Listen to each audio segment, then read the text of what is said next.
Yebo sanibonani unibingelelayo kusasenguyithula Sizwe kaNkabinde nginibingelela ngikhona lapha eKQ Records of Salvation Studio njengokwesithembiso it's Friday the 3rd of October lapho sithembise khona ukuthi kena sizobe siphethe isivakashi esibaluleke ngendlela eyisimanga uMr MCQula owaziwa kakhulu ngemsebenzi yakhe emihle yomculo indoda ephusha kakhulu. Namhlanje sinethemba lokuthi sizoba nemnandi interview kanye naye nikwazi ukuthi kena nimazi kangcono futhi nizwe kuyena ukuthi kena wenza ngani ukuthi kena abe ngumlilo ngalendlela ayiyona kuwo wonke umsebenzi awenzayo. Okay, sizothi nje go ahead simnikeze ithuba ukuthi kena anibingelele azazise bese anamukele. Mr MCQula welcome to KQ Records of Salvation wethu. Siyakwamukela, sithokoza kakhulu kuba nawe namhlanje.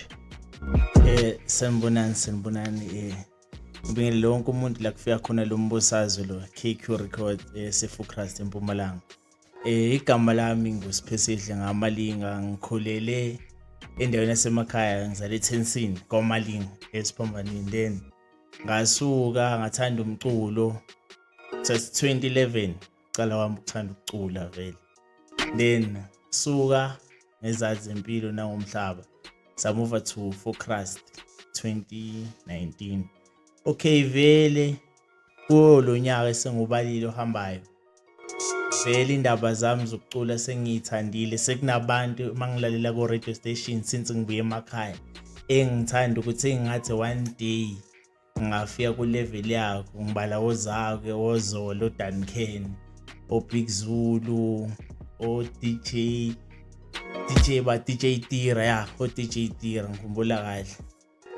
So njengoba sebachazile kwaze kwafika ukuthi nami ngifina ukuthi ngizakhele igama ngingene emculweni. Akubangalule nini. Ya mfowethu, ngiyabonga kakhulu mfowethu ngencazelo yakho. Ngiyacabanga ukuthi ke usebenzisa ngendlela emangalisayo isikhathi ukuthi nje uvele nje uhlale nje odabeni nje unabe kabanzi ngemvelaphi yakho nokuthi kena uqale kanjani umculo, okuyinto ebaluleke kakhulu leyo esicabanga ukuthi kena abantu abaningi kumele kube ukuthi kena uhambo abalivezayo, because abantu abaningi basikhombisa nje ukuthi kena sebakuphi impilo imnandi kanjani, baphumelele kangakanani. Siyafuna ukwazi ukuthi kena basukaphi so that nalabo ababukela kubo abasasele emuva bazi ukuthi kena hayi nabo bazophumelela, bonke baqala phansi ukuze bafike la abakhona. So yeah, Mr MCQula uhamba kanjani mhlambe nge background i-support ekhaya, abazali kuhamba kanjani?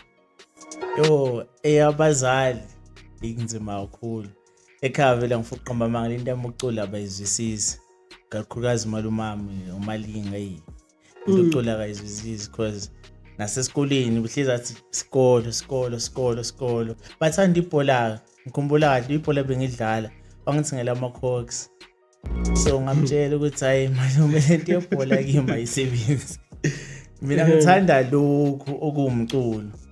Wathi hayi umculo uyabheda kunama-drugs, so ngizogcina ngi-endapha nami ema-drugsini. Angibalela naye because imdala vele umuntu omdala naye uzongitshela nge-experience yakhe.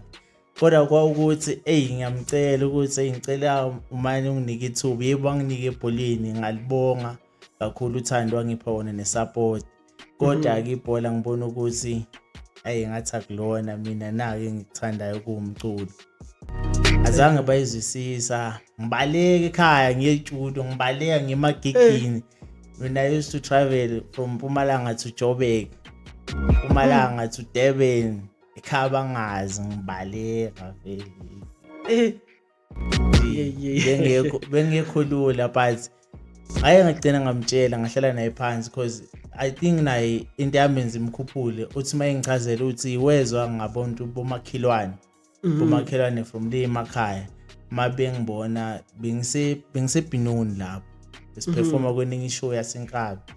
Then omakhelwane bathi sibona umshana wakho kuphi la Goli yena wathuka athi hayibo kanjani methi inhla hayi umakhelwane shothi banayo support yami base bangivezela ukuthi lo mshana wakho kade acala lento yakhe isuka la weza la uyaphusha lo mshana uyaphusha umshana wathola naye sangisupporta akasathi ayi mshana yikho into engizoyenza ngoba lento uyayithanda sengizokusupporta ngoba vele uhlala nami nani kwakhathi ngithola nje because event yami yokuqala ngasho ngathi ngeke ngikhohle bekunomhodi Monday bekuyi 23 September last year 2024 khathi aqala ukungikhapha bese for Christ sibayini wakhathi ngikhapha ungibuka ngiperform yeah mfethu iyathinta kakhulu it's very touching I transition yakho ukuthi ungene la emculweni yeah yabona into engenza ukuthi ngibuze lo mbuzo lona yingoba bangangifakazela abaningi ama artists ukuthi ke emakhaya kuvama ukuba nzima kanjani ukuthi uthole isupport yokuthi ke na ube ku music ngiyazi ukuthi ke na kufe vele kwamukelekile kuwo wonke umzalo ukuthi ke na agqugquzele umntana wakhe ukuthi ke na isikolo nje isikolo vele number 1 but when it come to le ndaba zomculo nami nginaso sami story esinzima kakhulu ukuthi ke ubona ukuthi yabo lento engiyifunayo ngazathi ayinalo ikusasa ngenxa yokuthi ke na ekhaya bayiboni yebo lento leyo so yeah yingakho ngibuza lo mbuzo lo because each and every artist ngiyacabanga ukuthi kumele fika la lo mbuzo lo ngeke ngize ngiwushiye ngozi into nami engiyazi ukuthi ke na nami iyangisokolisa kakhulu yebo lento leyo njalo so ngiyabonga nje mfowethu ukuthi kodwa egcineni ipassion yakho ikhulumele ukuthi ke uzoyithola le support obuyidinga ngiyajabula kakhulu lokho mhlambe kwabanye ke ababukela kuwe akungenzeka ukuthi basafarisha the same problem ungathini kubo nje banikeza ithemba mina engakusho vele strategy zinye ubahlonipha abazali kuyo yonke into abayishoyo balalele abazali abafunza into eningi bafunza into ezimpuli wenza ama duties asekhaya bese ucela isikhathi phuma ngayo lento abayithandayo mabethamba ebholeni wena sebenzisa leso sikhathi ukuthi uye uyenza umusic kodwa kuko konke oyedwa kumele alazi iqiniso kahle ngayo ngoba mhlawumbe kuyonze kuvelelwe inkinga endleleni ukuthi manje ekhaya kusazi umuntu ke seyinkinga futhi leyo uyabona kumele utshele oyedwa ekhaya umbona siyo uyakunderstanda uyakusupporta mhlawumbe yize angenawo lamandla ukuguqula bonke abantu ekhaya guqula abazali ngempela kodwa mhlawumbe loyo mamncane umalume bani anti loyo akazi bese uyaphusha ngayo yonke indlela mina ngakhetha ukuthi ngamane ngiphusha ngayo yonke indlela mishuthi ekhaya mangabe bangafuni ukuthi bazi amamane bathi bahambele emotweni bangizwe ngidlala eredweni kwaba isifiso sami nje leso ukuthi hayi ngiyophusha ngawo konke kusemandleni ngizochubeka ngibafihlele kodwa mina ngizobe ngiphusha uphusha until ne ngiyasizwa mfethu i-story sakho and the way usichaza ngakhona siyaveza i-pain ne-passion yabona ngiyayizwa I can relate yayibona lento leyo hayi mfethu ngicabanga ukuthi ke na mfethu it's one of the reasons eyenza ukuthi ke na ngize ngunikeze le invitation ukuthi ke na ube yingxenye yalama interviews lawa because sengibonile ikhathe eningi ever since ngaqala ukwazi ngizwa nje kutalk no MCQ la like you never disappointed indleleni oyimisela ngayo ekuphusheni ispan sakho so like lo mfutho lona ngiyacabanga ukuthi kena bayawudinga abaningi abasangena la endimini yomculo ukuthi kena babe nale passion onayo and ngathanda ukuthi mhlawumbe ube nje ngamagama few ungathi wena wenza ngani ukuyimisela but umdala cause ngathi lento ngayiqala vele ngingedwa nginamaphupha ami ngedwa ngithe sengiqalile kuhambe kube nzima indlela iyahlaba kodwa bese kuba nento ethi mawuyeka kahle kahle oqalilini kahle into ezokwehlula yebo into ezokwehlula usuyiqalela into ezokwehlula kumele uchubeke kuye kwenzeke Nkosi yami uthi uyoperform ithola ukuthi crowd ayikuthandi kodwa mina ngine secret i-crowd ifuna energy vele ifuna upush wenza ispan sakho kuphela wenze lento oyihlelile lento leyo oyihlelile vele uyenze wenze nje ispan sakho upusha ngako uyimisela konke lento la akusiko ukuthi bani nenyoka cha awukho umlingo la lento vele iyazenzakalela ekutheni uyayimisela kufana nabadlali bebhola bayapatrize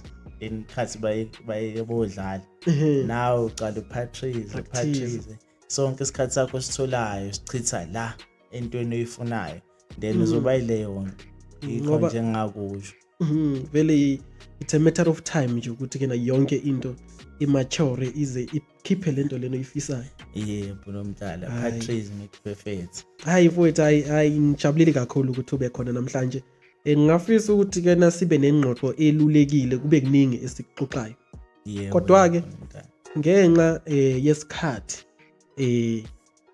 sizozama nje ukuthi kena siphambele kokubalekile okwamanje ngicela nje ukuthi kena silungiselele ukuthi kena kube khona nje mhlambe okupha ababukeli bethu lana nje just nje performance nyana bezwe nje ukuthi kena wena uhamba kanjani awungiphe le stick sakho lana sivele sigibele phezulu kwayo hayi nayi ngoba mfowethu kubaleke kakhulu ukuthi kena into uthi mokhuluma ngayo ubakhombise futhi ukuthi uyayenza lento le hayi athi ngibakhombise hayi khululeka life nyani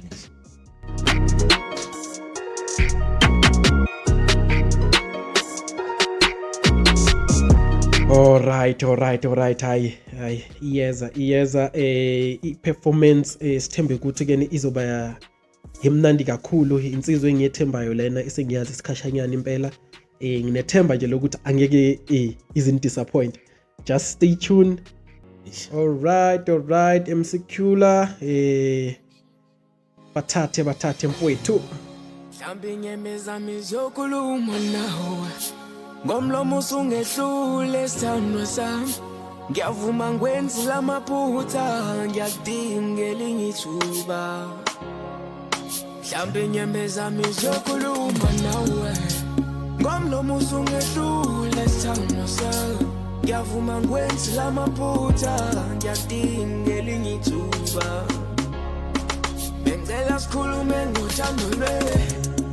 uthando lwethu sobabili thina safunga ngalo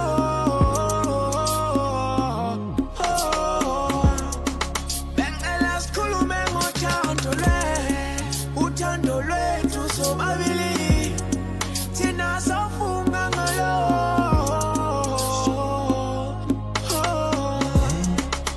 ayiwe darling sesinyane cela ungimamele ngibikutawa seloko hamba kubangalula benginethemba ngithi uzobuya umshado wethu kunezinkinga zadalwa mina lokho ngiyakuvuma nabangani bakho ngiyabavuma kwaxeka isimilo ngalala nabo mhlambi nyembeza mizokhuluma nawe ngomlomo usungehlule sithandwa sami ngiyavuma ngwenzi lamaphutha ngiyakudingela ingithuba bengicela sikhulume uthando lwethu sobabili thina safunga ngalo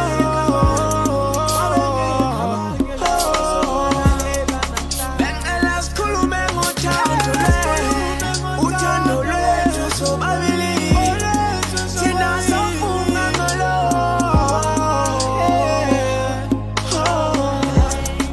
wathi uzongithanda forever wathi inhlonipho forever wathi ngikhumbuza u-Adam no-Eva yenze mina sengidini never say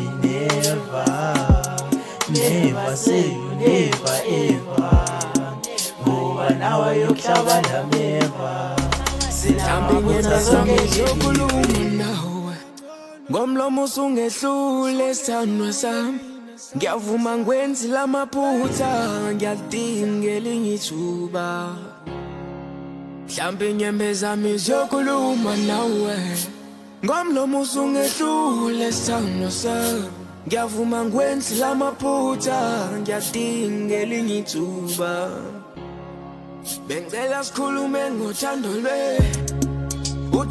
lwethu sobabili Thina safunga ngalo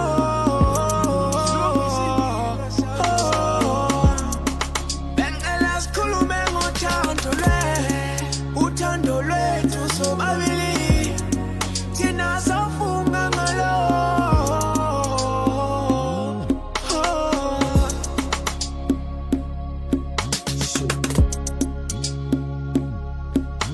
Bihamba kanje kulo mdlalo lengoma. Hayi. Yezwakala ingoma mfowethu. Hey, yazi nje engingakusho nje ngomuzwa ewuvusayo ngendlela ejule ngayo le ngoma lena ngazathi mhlambe kumele uthi ukuthi kuyichaza ukuthi kena umsuko wale ngoma kwenzakalani ukuthi kena ufike ukuthi kena wenze ingoma enomuzwa ojule ngalendlela le. Le ngoma le bengikhuluma nomunye umfo waseDurban ekuthiwa uFanatic ingegcina vele ngimfeatureile kuyo le ngoma. Uyena lo ose bichorus la. Uyena lo chorus. Then sakhuluma through phone instrument yonke into. Okay, singasemchazela ukuthi engoma engifuna ukuthi idlaleke or sisebenze kuyo kumele ihambe kanje because bengibona fethu izinto ebezenzeka beqhuma ama divorce now and then nde manje khona izinto ebezenzeka futhi utholakala ukuthi hawu umuntu kalo lale nokalona kodwa labantu bashadile bathi ukuphinga ngeZulu sokuthi umuntu usephingile yabo kodwa bashadile then ngathi mina no Fanatic asisipane ngento kanje amchazela nje lonke icontent ukuthi ingoma ngifuna yenze kanje cha ngenze liqiniso chorus nali lashisa silezwakala impela ukuthi hayi khona connection tight kakhulu wasenda yathi asithola ke ingoma ngase asijabule kakhulu kodwa safaka lawa ama-vocals lawa kuverse iverse ngazama ukuthi ngichaze njengomuntu vele obefuna into kanje uthi lapha hayibo intombi yomXhosa ithi angilinde ngithethe inyani ngento eyenzeka kusho ukuthi intombi yomXhosa yatholakala isilale nabangani bomnyeni wayo. Like it's based on a true story. Like bathi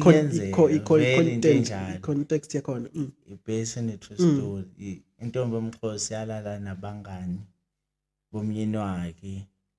Okay, iyakhala manje iyayikhalela ithi akusale ikhuluma inyembezi ngoba shuthi mangixolisa ngomlomo udali uyangihlula.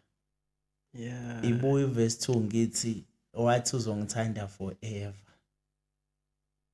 Wathi mina ngikuhlonipha forever. Kodwa nathi phutha selenzekile phela ngisase umkakho ungangilali. Then mase kuvela la ngithi khona never say never. So ngitshela wena umamele lengoma ukuthi nawe ungabe usuthi never kimi into enje yenzeka ngoba ayokuhlaba lameva futhi lameva yahlabana lawo. Yazi wethu I'm sorry kunento engiyithandayo ngawe nengiyifundayo kakhulu ngale ngoma lena ukuthi like creative ngalendlela ukuthi kena uyakwazi ukurelate like someone oku very same situation and that is what we call i-artistry ukuthi ke you are an artist, ukwazi ukuthatha izimo uzembathe wena bese uyayi-express ukuze undlulise umlayezo, ukwazi ukulapha nabadinga ukulapheka, uvuselela amathemba, something. Leyo nto leyo it's a whole quality ehlanganisa ukuthi ke na what is an artist. So like keep it up on that. Listening to that song as you go along with it, yeah, ingithathile kakhulu, like ngiwazwile ama-emotions kakhulu, and yeah, keep it up mfowethu. You are very good at that. So like kuyona lensizwa lo osebenze nayo kule ngoma lena, imapha amazwi ongawandlulisa nje kuyona? To Fanatic, shout out to Fanatic, like futhi I'm proud nangaye mfethu. Ufanatic indoda esebenza ngokuzimisela kakhulu futhi usomdala kulomkhakha. Found out ukuthi lo shuni wakhe kade uqala back then 2017 vele kade aphusha, but guy opportunity ngasebenza naye nengoma yasebenzela kakhulu. Ingoma yami yokuqala lena engarecha ngayo more than 1,000 people, and manje ba more than close to 4,000 streams since ingoma ngireleasile. Ingoma nje ngisebenze ngayo kakhulu, ngiyabonga to Fanatic, and usayiphusha futhi naye uyayiphusha ku TikTok wakhe. And then Fanatic manje usebenza laphana under Nkabi Records, usebenza noMduduzi Ncube owaziwa nge-hit track ayenza no Big Zulu ethi Skinci. Usebenza lapho manje producer aphinda abe artist Big Big lapha. Hayi iphusha ngempela le ndoda lena. Hayi ngicabanga ukuthi kena ukufinyelela ezingeni lokusebenza nabantu abafana neNkabi Records kusho kona ukuthi kena umsebenzi wakhe uyamkhulumela kakhulu. Kakhulu mntwana. Hayi mfowethu, ngibonga kakhulu mfowethu. Ngingakuthanda nje ukuthi kena kube ukuthi kena kuba yisifundo kakhulu konke lokho osokuxoxile nje ngohambo lwakho, kanjalo nomsebenzi wakho osuzwise wona lona ukuthi kena lo hambo luhanjwa kanjani. Uyayibona lento leyo? Ngiyazwa. Mfowethu, ngoba usithembisile ukuthi kena uzosiphinda ngaphambi kokuthi kena sibe nesimo sokuvala, ungasitshela kabanzi mhlambe ngale ngoma leni elandelayo ukuthi kena yona ihamba kanjani, yini esingakulindela kuyona, nomsuka wayo yasuka kanjani, usebenze nobani? Ingoma elandelayo ingoma ngisebenze nomyomfo waseNewcastle, kodwa njengamanje useJoburg. Shaba futhi bayaphusha azilungisele, kodwa nami siyeze sami isikhathi. Igama lakhe uFrancie owaduma kakhulu ngengoma ethi Never Love Again waseNewcastle. uFrancie uyena osebenza kuHook, then mina ngibe kuverse 1. Verse 2 kunoba 4 wami sasithi ngaleza inkazi sithi we coming to njengamasokisi uma short neyindoda engisebenze naye kakhulu leyo nje. Amaphupha ami impela bengabona fezeka nalo iqhawe, kodwa akaphili sekhona. Ingoma ingothando, inkumbulo kahle ithi inhliziyo ngize lapho khona isithandwa sami, ngoba phela manje angisakhona ukulala ngikhumbula udala umzwa ngede yangibulala. So love song vele nje. Ithini le inqola title yakhona? Ileyo bro mdala, inqola yomlilo thatha ungibeke, sengikhumbula isithandwa sami, isho njalo inqola yomlilo. Ngiyayikhumbula le ngoma le kwi talent show esake saba nayo. Ngiyayikhumbula. Ngayiperforma lapho. Ngiyayikhumbula impela le ngoma lena. Awuthi siyithole le ngoma, ngoba kumele na kanjani ukuthi kena bayizwile. Kodwa kule ongithumelele yona ngazathi kena ayithayitlwanga. Ayithayitlwanga, kumele kube ceshileyo. Oh, iyona impela. Hayi mfethu, hayi. Awukugibele phezu kwabo mfethu. Noma kanjani. Mola yomlilo thatha ungibeke, mola yomlilo thatha ungibeke, nangunkulu isithandwa sami. Cela ungihambise kwanhliziyo ngisi, ngiyobona isithandwa sami esikude. Cela ungihambise kwanhliziyo ngisi, ngiyobona isithandwa sami esikude. Mola yomlilo thatha ungibeke, mola yomlilo thatha ungibeke, nangunkulu isithandwa sami. Cela ungihambise kwanhliziyo ngisi, ngiyobona isithandwa sami esikude. Cela ungihambise kwanhliziyo ngisi, ngiyobona isithandwa sami esikude. Noma ukuphi ngizohamba ngifike, phiwe lokhozi ndizafike. Isithandwa sami sengikhonala, bamba ucingo sengisocingweni. Inkumbulo idlala ngami dala, nenkanuko kudlala ngami sana. Nasebusuku sakwazi nokulala dala, imicabango ngijule ngawe lapha. Dabe kude ngihambe ngifike kuzo, inhliziyo ihle ngifunayo. Nabangani bangibuka njengodlala, lapho ukhona ngifuna wena la. Mola yomlilo thatha ungibeke, mola yomlilo thatha ungibeke, nangunkulu isithandwa sami. Cela ungihambise kwanhliziyo ngisi, ngiyobona isithandwa sami esikude. Cela ungihambise kwanhliziyo ngisi, ngiyobona isithandwa sami esikude. Mola yomlilo thatha ungibeke, mola yomlilo thatha ungibeke, nangunkulu isithandwa sami. Sengigcine ithombeni, naliwa mina ngikhumbula. Ngizobona khona amaduza, mehlo wami afuna ukubonona. Inhliziyo yami kufuna eduzina, phela nguMaradona. Mangibona ishuthi ngizofa, nodalimele ngiyenza ibla. Kuthi malishona ngizokubona, kulule ngizoqolinda. Abafo ngizobe sengikhona, zinja zakini ubozisa. Mola yomlilo thatha ungibeke, mola yomlilo thatha ungibeke, nangunkulu isithandwa sami. Cela ungihambise kwanhliziyo ngisi, ngiyobona isithandwa sami esikude. Cela ungihambise kwanhliziyo ngisi, ngiyobona isithandwa sami esikude. Mola yomlilo thatha ungibeke, mola yomlilo thatha ungibeke, nangunkulu isithandwa sami.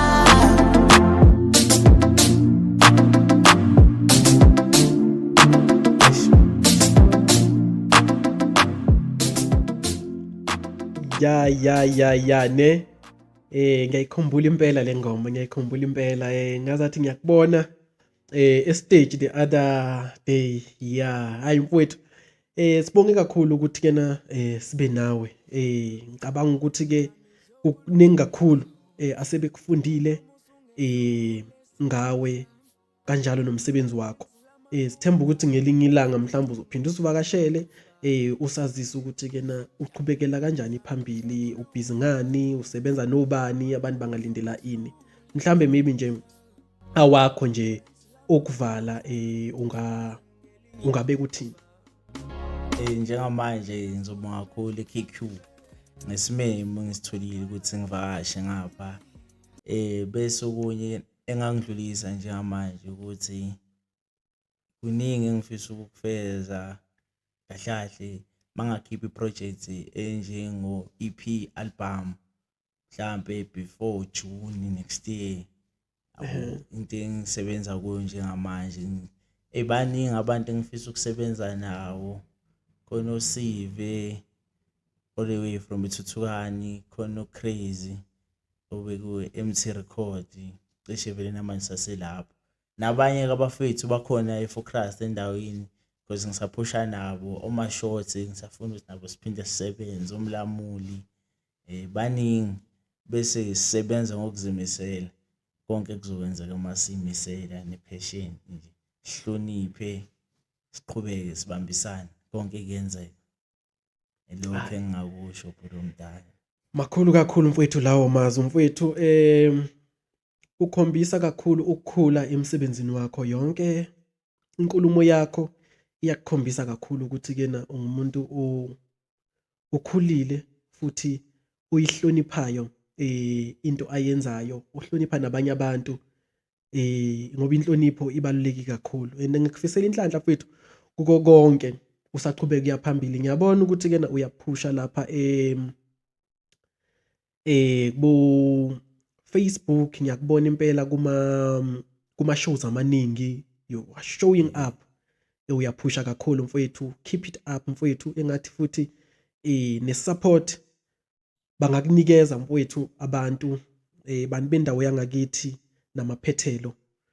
Asupporteni ama-local talents kakhulu mfowethu. Ngiyamcelela naye ukuthi kena nimlandele nje nakuyo zonke izinto azenzayo, inkundla zokuxhumana ungayishiya nje ukuthi utholakala kanjani and stuff. Hayi siyabonga Bholo Mtale. Ku Facebook hey abahlaniphile baheke page lami lalithi MC Cool Artist. Kodwa ke angisasebenzisi vele manje, sengisebenzisa igama lami lithi Siphesihle Malinga. Ngitholakala lapho ku Facebook and then Instagram kusaswe MC Cooler, TikTok MC Cooler, kunani futhi okunye, Twitter still MC Cooler. Yeah, WhatsApp ucayi kodwa uyatholakala khona la masungicanga kahle ngithola. Okay, hayi ngibonga kakhulu mfowethu and ngifisela mfowethu inhlanhla kakhulu. Osebenza kukhona mhlawumbe abantu abangakulindela mhlawumbe ukushiya nje kube i-update project ama-project, ama-events, upcoming events, iy'nhlelo nje active kuzona nje bangakulindela kuzona njengamanje ama-event ayinqwaba kusasa nje njengoba manje kuyi-3 October 2025. Kusasa ngomhla ka-4 October ama-event cishe nginawo indawo ezintathu. Sobe seyindaweni ezintathu, sobe seFukrati lezone, sisuke sePerekop ku Old Black birthday celebration ka-October, bese ngiyasupporta laphana, angiyoperforma cha, ngiyosupport khona omunye ubafa seMasford to DJ Nyora, umngane wami nje ngiyaphusha naye, siyasebenzisana, ngiyomsupporta lapha eMasford kuzana bo DJ Skoy, abanye futhi abantu abakhuphukayo sibasupportayo ngoba ngize ngayitshela ukuthi kumele ngisupport wonke amaciko mina ukuze mhlambe nawe ungisupport, amasibambisene simaciko okucala mhlambe nabanye bobe sebasupport, yabo. Hayi into enhle kakhulu leyo, into enhle kakhulu ngoba sinenkinga la kwi-local environment yethu.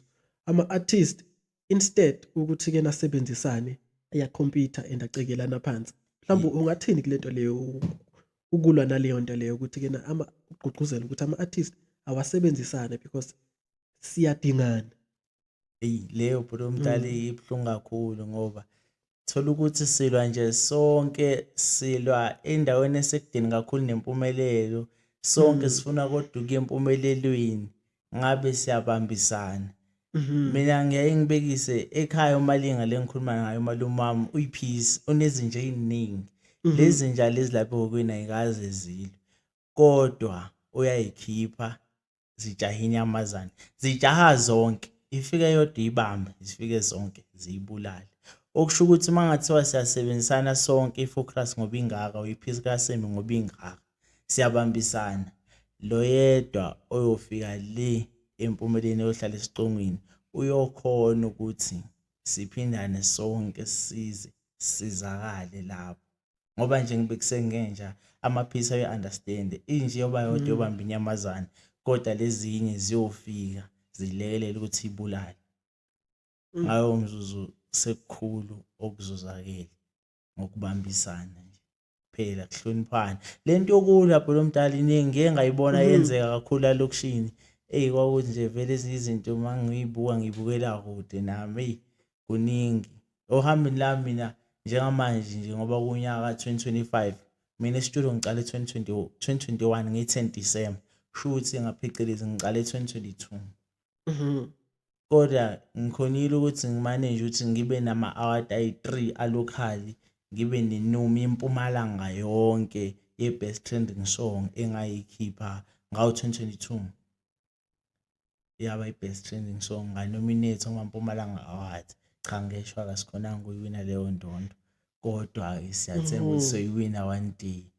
Uyabo ukuthi kule period le isikhathi esincane sekunezinto eziphathekayo. Eyodwa indondo isekhaya engayiwina under KQ Talent Show isekhaya kumama ezitho certificates lapha kwamalinga ehlile. Yeah mfowethu. So akubanjiswane bafethu niye kukula abaye kukula amadoda akubanjisane kusentshenzo. Impela mfowethu impela ngoba uyazi ukuthi ke indlela abasupporta amaciko lawa le kude ngendlela eyisimanga they are loyal kuona but abekho loyal among themselves. Injalo bro. Kanti lento mesingayibuya siyifocus nje la kwilocal sihloniphane singamaciko kuyo yonke into esiyenzayo sibambisane sisupportane omunye mangabe khipha sipromoteane zonke lezi zinto lezi ingalula lento because egcineni sophumelela sonke. Kakhulu. Hey angazi ukuthi benza kanjani kodwa asho ukuthi asicabange ngendlela eyodwa. Mhlawumbe abanye bayabhorekile bese bathi bacula ngoba naloko kuyenzeka yabo. Mina ngabhoreka ngadlala ibhola ngaliyeka ngase ngiyafuna ukusebenza into eyaphambili. Mhlawumbe basazoyeka nabo. Angazi. Hayi mfowethu ngibonga kakhulu and ngicabanga ukuthi ke ababukeli bethu bafundile likhulu more especially ama-artist cause kule period le osokuyona ukulendima lena uyawukhombisa iprogress ukuthi kena wena uyi-artist eli progressayo kakhulu and ngicabanga ukuthi kena indlela oprogressa ngayo iyokwenza ukuthi onke amazwi othewa wadlulisa namhlanje lana obuhlakani na ukukhula ukuthi kena abahlakaniphile bayawathatha bayawalalela futhi bayawasebenzisa na kanjani bazoyibona belapho khona nangaphezulu. Yebo bro mdala. Ngiyabonga nje nami kakhulu ukuthi ngifike la KQ namhlanje for le interview. Hey isho kukhulu cha usho kukhulu impela no akusentshenzo madoda. Hayi kuyosetshenzwa na kanjani ngiyabathemba abafowethu ukuthi angeke baze baphoxe ngoba iphutha lenziwa umuntu siwenzile amaphutha kodwa manje hayi akudlule lapho kiwe phambili na i-KQ's Records ikhona we are offering ama podcast 100 rand nje booking fee uyafika lana uyakwazi ukuthi kena ubonise abantu ukuthi kena wena ungubani yini okwazi ukuyenza futhi yini into ube yisibuko nje ukuthi kena ukhombisa abantu ukuthi wena ufuna bakubuye kanjani. Sibonga kakhulu ku-MCQula and we are still waiting for other artists eswa-invitile azobe eza nje from time to time. We will be announcing and posting ama-post ukuze sin-alethe. Sibonga kakhulu nakuwe Mr. MCQula mfowethu engazathi konke ungakhanya mfowethu uqhubeke nje uyephambili ungasikhohlwa yonke indawo la uhamba khona khumbula ukuthi kena ekhaya elikhulu ikhona lapho esekhaya. Sibonga kakhulu mfowethu. Cha ngiyabonga bro mdala kwami. Hayi emakhaya lapho hayi sesiyayivala until another day. Siyabonga kakhulu. Subscribe lana and like and share. Danko. KQ Record. Awe.